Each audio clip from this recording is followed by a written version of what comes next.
Welcome, guys, to season 2 of I Don't Have My Cheering Squad Today. Talking dog shit. Yay! Listen, either fix a dog or this is over. Set your boundaries with your dog. Who makes the better dog handler, male or female? So you'll notice the table looks a little different this time, because this season we're going to do something totally different than we did last season. We are going to bring on dog trainers from all over the country, and I was very fortunate this time for our first episode to have an in-person live meeting with Mr. Jeff Gellman. And he brought Joelle, I forgot her last name. Right. It's okay, just Joelle. That actually is her last name. Yeah. There you go. That works, right? So for those of you that don't know these guys here, they run Solid Canine Training, and they're based out of Rhode Island. And I was fortunate they were actually here in the Florida area. And I reached out to them and said, hey, look, we got this cool podcast. We'd like to have you guys on it. And he was like, hell yeah, let's do it. So here they are. Right. I think you mentioned dinner first. And then you segued it, so I said yes, and then you segued into the podcast. So I mean, I had you sort of got us. You got the yes out of us first. So. All right. So real truth, they're only here for dinner. Well, all yeah, right? They're literally here for dinner. This is gonna be one of those 15-minute podcasts, right? Okay. Yep. So they did their part. We're gonna leave now and go get dinner, guys. So yeah, tell me a little bit about your guys and what you do and all that good stuff, and tell them, etc. First of all, thank you for having us. Really feel honored, and it's a beautiful, beautiful place, and thanks for the tour and met some of your staff, and it's really, really great thing you're doing. We're based in Providence, Rhode Island, and obviously with modern technology, we can work around the world. And our seminar series, which we've done about 250 of them, have been around the world. Right now, though, I've had homes in the Bradenton area. And I decided that New England, for right now, I wanted to do like a working sabbatical. And Joelle has transitioned sort of out of dog training, but she can still train dogs, like go toe to toe with the meanest dog. And she's been doing our social media for a while, so she's concentrating on social media, and we're doing a lot of now online courses. So we're getting more into the virtual world because we can help more people that way. Yeah. Because you can only have so many dogs here. Absolutely. So many dogs in a group class, so many one-on-ones a day. You can only do so many consults a day, but how many people can buy your course? So it's endless. 7.4 billion people technically. That's how many people. So I think it's the latest number that have access to the internet. So I think we came down here to really just focus on that, because the training center is running so well on its own from both an admin and a training perspective. So decided to come down here and just see what happens. Joelle's probably going to stay down here. Okay. I'm also tired, but she's really tired of New England. She likes the warmth and the sun. Definitely. Wherever there's a beach, you'll find her. So we're doing that, and we might start a little gig down in Bradenton, Sarasota area. Just I don't want to do hardcore aggression anymore down there. Just easy dogs for. I think you probably have that here, where you've got. Bring dogs to outdoor cafes and off leash at the beaches. More simpler dogs, just having fun instead of serious rehab. So we're down here. For quite a while actually. So it's been really, really nice. Well, again, I've been fortunate that you guys were here, so we get to do an in-person live through. It's funny you said that. So it's even us as dog trainers, we get tired of the aggressive, reactive. I mean, don't get me wrong, we love doing that, right? That's what we're here for, but they're a headache. I think there's a lot of folks, there's a lot of our colleagues who've actually stopped doing aggression. Yeah, and we're kind of in the same boat.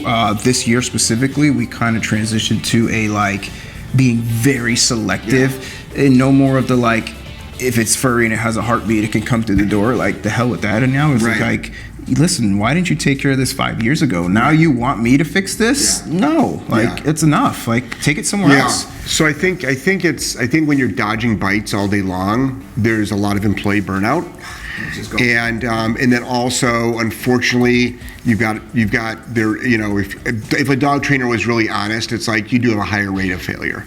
And I think when you've got between genetics and also so many dogs out in the marketplace right now, and a lot of folks just getting dogs and no fault of theirs, getting a lot of the wrong information and spending years giving that dog that wrong information.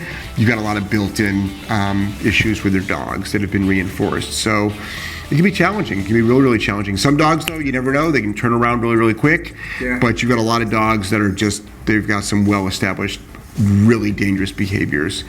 And I found that I don't say most, but a good portion of those dogs that come through the door, these behaviors are not new. I mean, they've been doing it for years usually, or multiple incidents. Yes. And, again, you're trying to reverse what this dog has taken as what's normal. Right. In a very short time frame.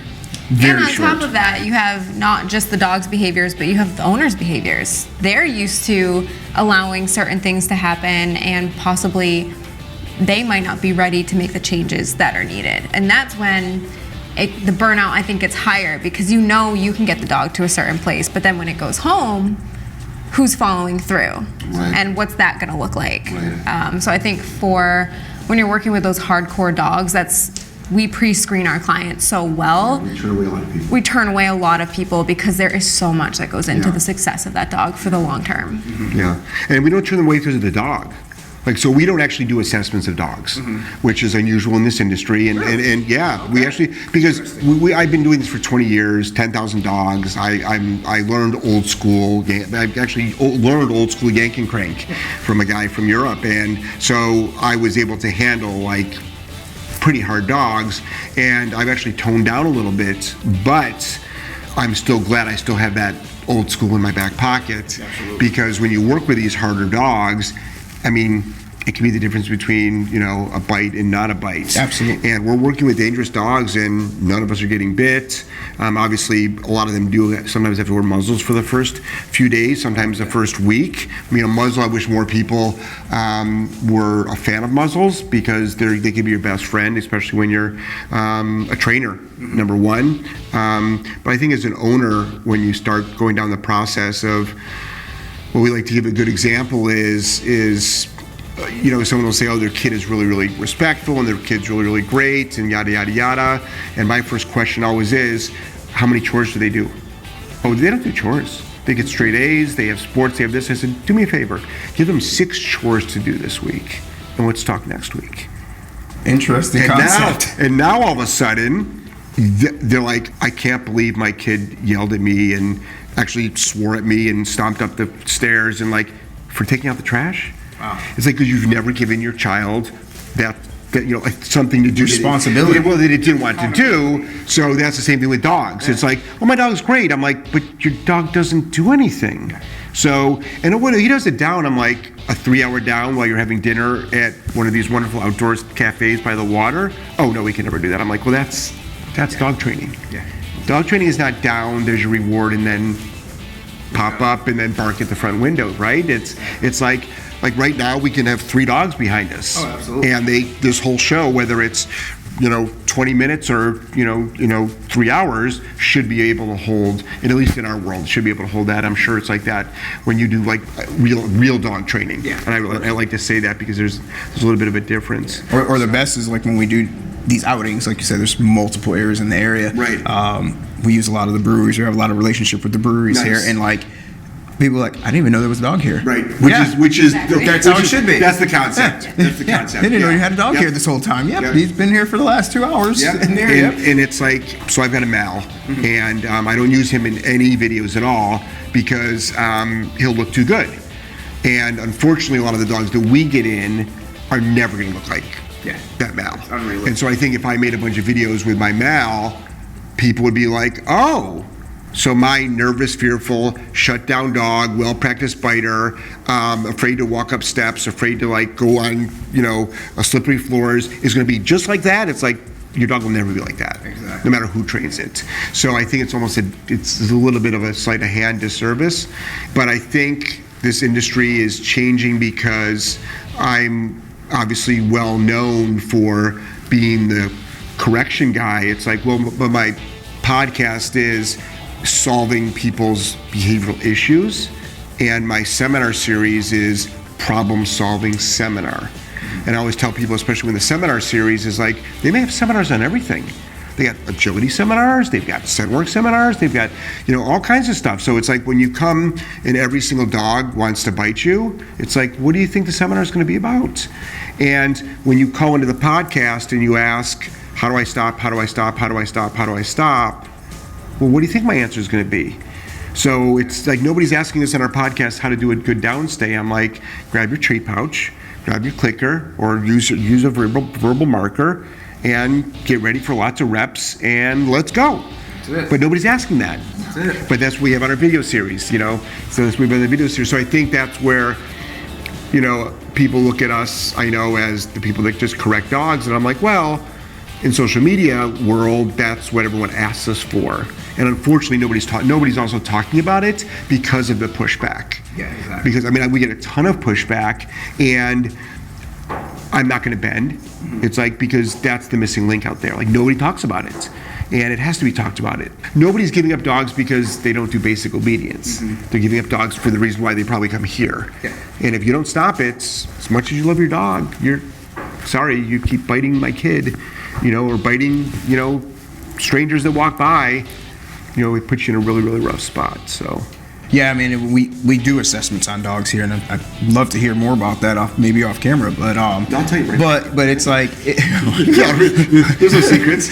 Well, I'm just saying you're taking that. I assess owners. Okay. Well, I guess that is what we're doing 90% of the time, anyways, because the only thing I look for when we do an evaluation truly is how that dog walked through the door and what's its behavior for the first 2 minutes of the conversation, and that's pretty much it. After that, it's, hey, who are you, and what are you going to do when we're done here, and how much time do you have, and do you have kids? Like, these are all the things that are on our questionnaires is do you have kids? How many hours a day do you work? Is your dog crated? Like, all these things where I got a snapshot of you before you even know it, and I'm like, okay, responsible, semi-responsible, not realistic. Like, what are you? And one of our favorite questions on our questionnaire is like, what's your ultimate goal with your dog? Level of expectation. I think an impractical level of expectation is a break it for a potential client. So, and we don't do any of these, like, we turn down a lot of business, but we never turn it down because we're afraid that we will fail or we'll get a bad review, or like, I don't care about any of that stuff.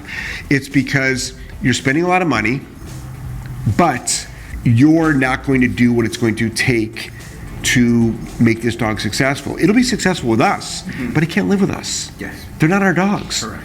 And I think that's another thing, unfortunately, and we try to educate the public about it, is like, when you see a dog do well with a trainer, it's like, well, of course it does. They're dog trainers. Like, this is all we do for a living. Less room for error, more consistency. We've trained lots of dogs. Exactly. And we spend all day training dogs. But is the dog going to do well with the owner? So we need to know, are you going to follow with the follow through? And we give everybody a 90-day go home package. It's like, this is what it looks like. Just because it did great recall with us, long downstay, no separation anxiety. The biggest thing, we get dogs with us that we stop separation anxiety in the first night, goes home, and they still struggle with it. Because they don't follow the instructions. Or there's that association thing where this is where I jump on guests, this is where I do all this other stuff, where it's like, we actually even never saw your dog jump. Or maybe jump the first day and we didn't even know, you don't remember even correcting it for jumping because it's so natural probably to you. And you're like, did I even correct that dog for jumping? But you'll be here for, what do you do, 4-week programs? 3 is our max, actually. 3-week program? 3 weeks. And you never see it, see it but jump. You're right, you don't see it. You never see it jump. You never see it. And meanwhile, it jumps on everybody at their house because that's where, there's that association that, that's where I behave. This is acceptable here. It's like going to grandma's house. Oh, yeah. Or daycare. Yeah, so daycare, right. The right. free roaming daycares, and I have a lot of clients that the same thing. They're like, well, can my dog go to daycare after this? I'm like, sure. As long as you walk to that door, yes, and until you give that person, that teenager, the leash and say, here you go. Yes. What happens behind closed doors stays there, and then when you come back, it's the same deal, right? Because there's an association with, here I do whatever the hell I want, but when mom or dad picks me up, I better be on my best behavior here, right? We even go farther back than that. It's just because we'll watch people come in the door. So when you open up your back door of your SUV or your car, the dog ran out. Yeah, are you doing this game? Training opportunity you just lost. And then you get the dog out and you're about to close your door, but the dog is just wandering around, training opportunity just lost. And then the dog drags you to the front door, training opportunity just lost. Then you opened up the front door and the dog dragged you in, training opportunity. So there's actually like 6 or 7, opportunities just to actually come into a building. Yeah. And that's actually why, so if you guys don't know, we're on a very, very busy road here in downtown Tampa. It's literally 250,000 cars a day go by here. And we're, 8 feet from the road, our front door maybe, right. or sidewalks width, whatever that is. Right. And we purposely have mirror tint on our front doorway for that reason, because your evaluation starts when you pull in the parking lot. Right. Like, we're watching through the glass, like you said, oh gosh, this is going to be a mess. Yeah. How many dogs we've seen get off leash there and bolt down this business That's intersection. so dangerous. Whew, it's so bad. People don't look at little things like that as training. Everyone thinks, oh, training is the sit, the down, the recall. It's like, it's every interaction you have with your dog, though. Coming out of the car, the way you enter a building, and that's the stuff we really focus on with our clients, I think, more than anything. We're like, screw the obedience. How does your dog actually behave for you? Yeah. And I think that's always like the big light bulb moment at like our mid sessions and our go homes. They're just like, I never put any emphasis on any of this stuff before. Like, I never thought it was a big deal. But really, it all snowball effects into a much bigger deal later on. So, Yeah, I mean, if I can get away with this, I can get away with this. If I can get away with this, can I try this? And then, like you said, it snowballs into the bigger picture. And then on the flip side, you correct for 1 or 2 things, and you'd be surprised how a bunch of other stuff just never manifests. And then another great example is you're allowing your dog to inside the home. I don't care if he barks out the front window, and I don't care if he rushes the front door. I don't care if he gives, just jumps over the couch. But the walk, you want to be perfect. Yeah. When it's on your terms. When you ask for it, it's got to be But perfect. you've been letting the dog do whatever it wants, like a majority of the day, because how long do you actually walk for? But how long is the dog in the house for? According to everybody, walks 3 to 5 miles. Which is like, no, which you don't need to do. First of all, you don't need. Really? You don't need to do. You actually don't need to do. But it goes both ways, though. It is on the human, but then again, a lot of times it's not their fault. I don't think anybody. I don't need to know your prices, but it's just like, I don't think anybody got a dog and said, I can't wait till my dog is so messed up and biting people, and it's a danger, and I can't even take my dog out in public. I've been kicked out of 3 vets, 3 daycares. I literally get arguments over with my partner about this dog. I can't wait till that day happens, and I cannot wait till I've got to spend $3,000 to $5,000 on a board and train. I just got the dog yesterday, and boy, I'm waiting for that day. Like, nobody does that. no, I think so much of it is unintentional. People just don't know. The information Yeah. is not out there enough anyway. There's Well, not enough of it out there. The wrong information is It's right. very confusing for them too, because so I mean, confusing. the internet's a black hole, and you've been in this long enough yourself, and I know where you're at, because I'm like, I didn't have YouTube University 12, 15 years ago where I could just be like, how to fix, and I'm here. Everything was a secret. Yeah. It's like everything was a secret. But now you actually don't have to spend a dime. And I tell this to people, and a lot of trainers will say, Jeff, you're driving business away. I'm like, no, I'm not. But it's like, I'm helping people out that don't have any money. But you can literally, here's a great example. Okay, so I'm not interested in changing my own oil. I'm just not interested in changing my own oil. How hard could it really be? But I'm not interested. So what I'll do, I'll go to one of those quick lube places, or my mechanic, which will charge me obviously more. Let them do it. That's what they do. But there are people that's like, oh, no. I'm put my car up, and I want to change the oil and do all this. That's good. You go for it. But so I think if I watched a YouTube video on how to change your own oil, that's fine, but I'm not going to. Yeah, but if I wanted to, that video is there. That video is there. So I think the way I look at it is, the more free information that's out there, it will help all of us. It'll help all of us. Yeah, I had a client just fairly recently, who was here short term, very short term, and reactive little mini Aussie. And anyhow, the obedience was impeccable. Right. The dog was spot on. I mean, trainer level all day long. But it was dog reactive. Right? And pretty nasty dog reactive too. So I'm like, and she's like, I've read everything online. I've tried this. I've done this. And I'm like, you look like you have a pretty good head on your shoulders. I Right. can see what you did. I can tell you put hours into this. Yep. And I said, let's just come in. I did a session with her. Yeah. And so dog was actually feeding off the prong, right? Nice. She was pronging the hell out of this dog. But that could have been Ramp it up. rocket fuel. So I said, show me what you're doing. She's, wow, wow. And I'm like, and I see the dog just escalate. Yep. And I'm like, take the prong off, Yes. put this e-collar on, Yes. and let's try something. I've never used e-collar. Okay, just put this on real quick Right. and do this. 8, pow. Right. Stopped. The girl's in tears. She's like, are you kidding me? Sometimes it just takes a different stimulus, something, a new tool, a new approach. And it could be the most simple thing, but they've never Right. done it. Right. They just needed someone to be like, Right. here. Right. That's So where you- people will say, I've tried everything. And I'm like, you've tried either everything you know about or everything you're comfortable with. Right. Yeah, exactly. Now, if you don't have the right information, fine.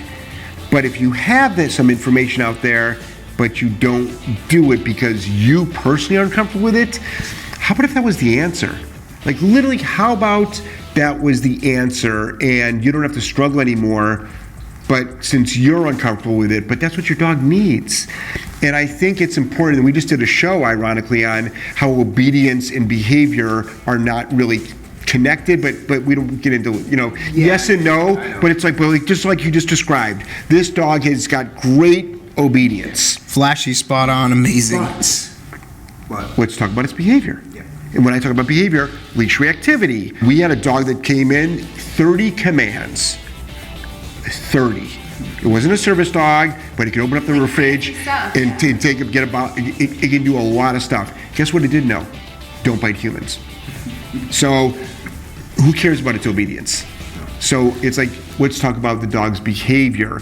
Yeah. And we did a podcast last season, and it was just like how many hours and repetitions and so forth that go into training. And if people put as much attention into teaching shake or one of those Yes. nuisance behaviors that we don't need in our lives, Yes. No. and said, man, I should probably have my dog not pull me on a leash and put Right. that much effort into Right. it. Or maybe it shouldn't bark at the neighbors every time I see it. I should put maybe 10 hours into that and not, hey, look. And I said, because you know why?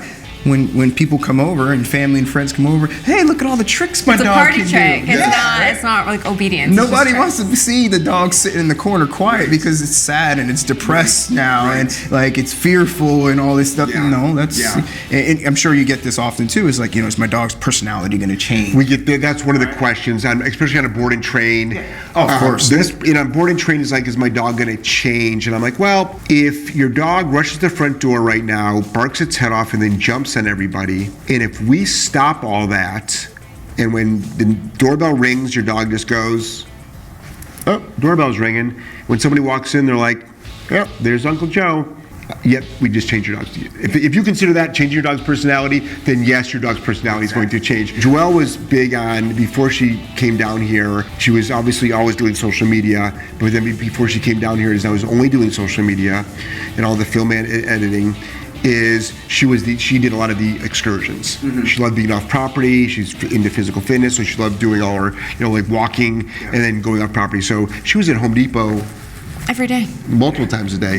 So you put a dog in a downstay right at the front door because you got those automatic doors. That freaks out dogs. Yeah. And you get everybody coming in with their loud carts.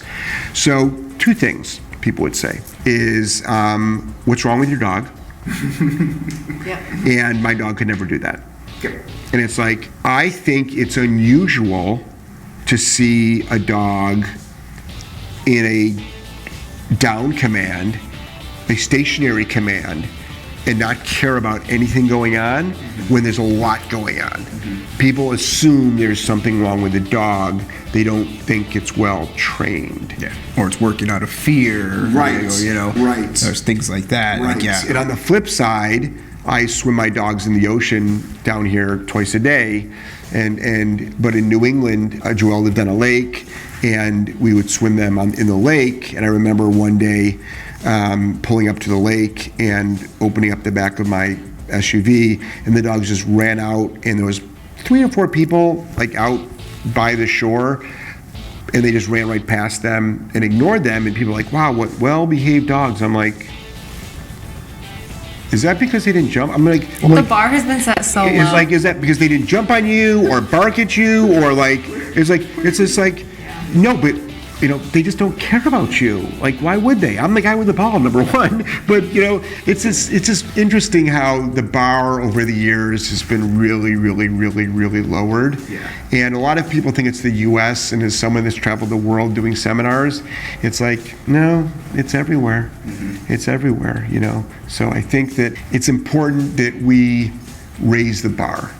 I think we raised and I firmly have said, I think, we don't do service dogs. We can do all the public access work, and we have rehabbed some service dogs that have been attacked by off-leash dogs because then they all of a sudden get reactive. But I firmly believe that even if you own an aggressive dog, it could still have great public access. Oh, absolutely. Throw a muzzle on it. Put a muzzle on it. Throw a muzzle on it. Your dog can still do it too. Advocate for your dog. Yeah. If some fool wants to come up and pet your dog who's in a muzzle, right, and maybe even a do not pet collar, I etc. feel like it attracts people more though. does. They're like, oh, I'm great with dogs. And then Let they me show stare. you. Right. They stare at him like you're doing everything wrong. Yeah. You're leaning over my dog. You're staring at my dog. You're in his space, Yes. and he's still not doing anything. Can you get the back? Right. Yeah. It's like, why is the dog in a muzzle? Because it bites. Oh, can I pet him? It's like. I'm the dog whisperer. Trust me. But I mean, it's just like, it doesn't matter. That's why it's like, I'm always like, thank you for asking, but no. Yeah. But if it goes past that, it's like, you sort or of gotta even better. You sort of gotta be rude. I grew up with German Shepherds my entire life. Oh, yeah. Yeah. Great. That breed Not specific. this one. Not this one here. Okay. Well, then you should know that you should ignore the dog, because the best way to meet a dog is by just not meeting the dog, and just existing around the dog. So, but I really think that it's, like, we're really big on empowering owners. We're really big on empowering owners. So, and they're already blaming themselves enough. It's like, in this industry, as you know, it's filled with a lot of folks that unfortunately are not good with people. They're dog people. But unfortunately, this is a people business. Of course. So if you're not good with people and you want to train dogs all day, but never do a go home, never do an evaluation, never answer the phone, you probably won't have a job. But as soon as you want to start talking and interacting with the general public, you got to be really good with humans. And you can't be shaming them, you can't be blaming them, you can't be putting them down, because if you being a proper leader and a proper coach and someone that empowers humans, you better have a good set of skills. Absolutely. To do all those things. And to be able to say it firmly, but with love at the same time. Correct. Like, that's something over the years I think I've gotten pretty good at, not gonna lie. Especially with our clientele. We get a lot of female clients with these big, powerful, aggressive dogs, and I feel like for some reason when Jeff tells them something, it like kind of goes in one ear and out the other. But when you have like a woman who's like, it's time to step up, like, you have a dangerous dog, like, take responsibility, they're like, all right, cool, like, I got this. And that's probably my favorite part. I miss it a lot actually about like the actual training, is working with our like badass, can I swear on this podcast, like these badass women clients Too late. who I can like really empower and like teach them how to work their dogs. And then they finally get it. It's just like, yes, like you can do it. I think it's transitioned a lot from, again, being in the business for many years, training to just probably 70% education at this point, maybe even that, that and coaching. I mean, I think the job, in fact, I just did a post on this morning. I think the job of a professional dog trainer is to teach and then coach and then empower the actual owner of the dog, because nobody's messing up their dog on purpose. Of course not. They're just not. And so if you really like take that in and you're like, okay, so I need to stop what you're doing, and then I need to, which is probably a habit of theirs, and then I've got to teach you what to do and then empower you to do it, but then I need to show you that you can be successful. You can also do this. Because that's one of the issues. They've never, it's like everyone thinks all these dog owners with badly behaved dogs are lazy, and it's like they just might have the wrong information, but if you do 100 reps of the wrong information, you're still going to have the wrong results. And their confidence has just been like Right. hammered into the ground at that point because they've just had no success at all. I mean, if I took my dog out every day and it exploded, I'd probably stop walking my dog too. Absolutely. It's like this is not fun at all. It's not fun. So I think that's always been my core value system is I want you to be able to go, as someone who actually goes everywhere with their dogs, I want you to be able to go everywhere with your dogs. And I want you to be able to, make your dog's life bigger, world bigger. I want you, and if you've got a partner, to stop arguing about the dog. Yeah, our goal with our clients is like we don't want them to need us anymore. Yeah. It's like you got this. We want them to have the confidence and the skill set to just continue the work. They do get follow-ups, of course, but most of the time they're like rocking and rolling. I mean, we have, and I'm sure you see this all the time. We've got families that literally can't go to soccer games. Like somebody always has to stay home because of separation anxiety. So it's like they can never do anything as a family.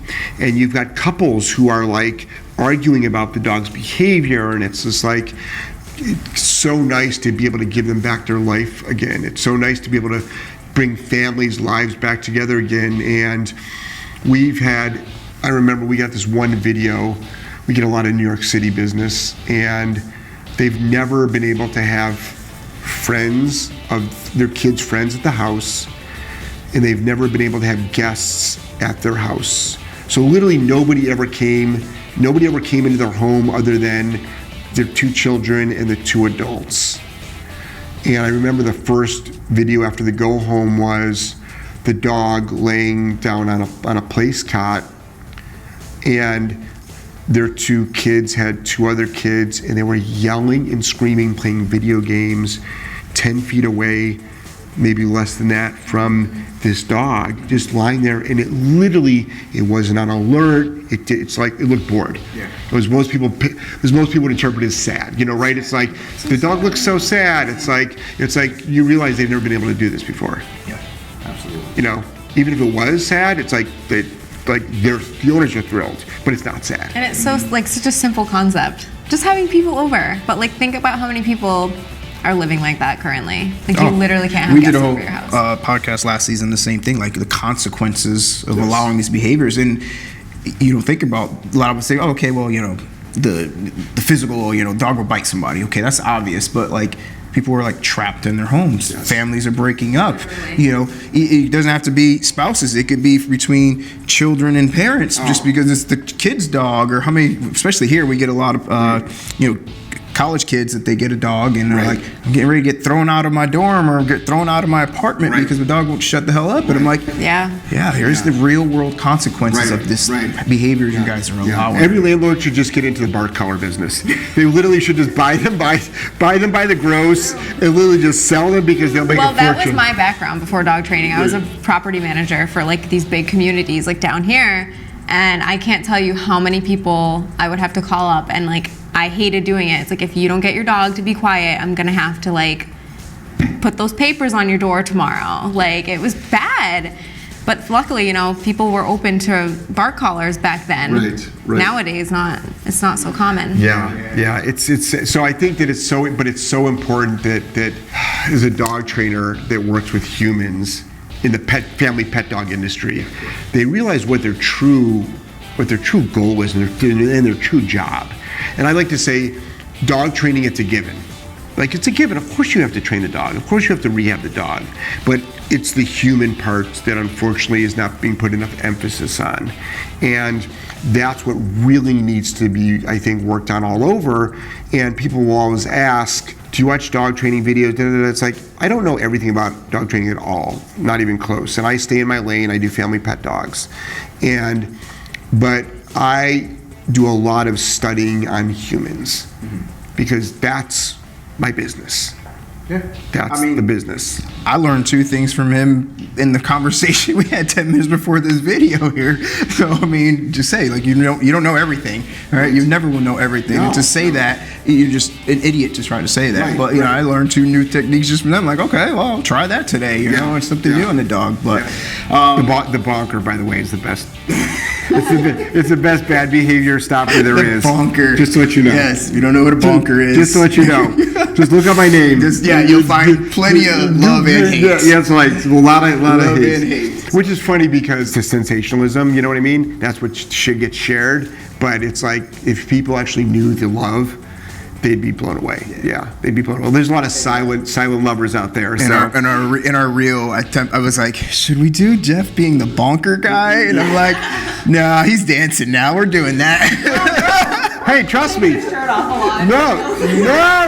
No, trust me. Every seminar. Everyone's like, Jeff, you're having way too much fun in Florida. I'm like, it's me putting him up to it. I'm still, every time I see a badly behaved dog, I'm still bonking that dog. So I haven't stopped. I've used the bonker here a handful of times. I can't say I haven't used it as much as I should, but I've definitely introduced it. I've done over 10,000 times. Yeah, I think and I've bonked the dog, and tell people just roll up towel, do this, and they're like, what? And I'm like, yep, do it. And when I say now, you do it now, and boom, and they're like, oh, and I'm like, yep, see, that $3 It's towel really no big deal. saved your The sky life. didn't fall. You're right, $3. It used to be a $1 towel. Yeah, it's like you're right. It's like they're $3 now. It's true. It's true. Yeah. All right. So first of all, I'd like to thank you guys for coming, being on here for sure. What hopefully you guys can pull away from this, and this was a lot all over the place, and etc. And it's usually how our shows go. It's a good way to do it. Don't wait. Don't wait. The behaviors aren't going to go away. There is help out there. I promise you that. It may not be directly on YouTube or Google, but research your trainers that you're looking for. See what their experience. See what they're mostly focused on. Like just, hey, are you a trick trainer? Well, you're not going to fix my behavior. That's so important. What do your primary clients do? What did you do? As well as locations and outings, do you take my dog out and all those things? Research all that stuff, guys, before you just jump into a training program, because the last thing you want to do is put your dog to an unsuccessful program and pay twice. Right. That happens all the time, believe it or not. So that's a great point, and it's what I always tell people is, if I was looking to do agility with my dog, well, you know what though, I'm going to look for a damn good agility trainer, and that's where I'm going to really put my focus on. If I'm going to do bite work, I'm going to look for, that type of trainer. All right, guys. Well, again, I want to thank you guys for being coming out here today and spending time with us here. Stay tuned for the next episode. I'm not quite sure who we're going to have next, but I have some ideas. I thought we were sleeping here tonight and we'll be on tomorrow, right? I mean, we can do 2 and 3. I don't care. We can do them all here. That's fine. Breakfast is Waffle House, right? But yeah, we'll see you guys in the next episode of I Don't Have My Cheering Squad, so you got to chime in. So when I say on the next episode of, you say Talking Dog Shit. Got it? You got it. All right. So we'll see you guys in the next episode of Talking Dog Shit. There it is. See you guys.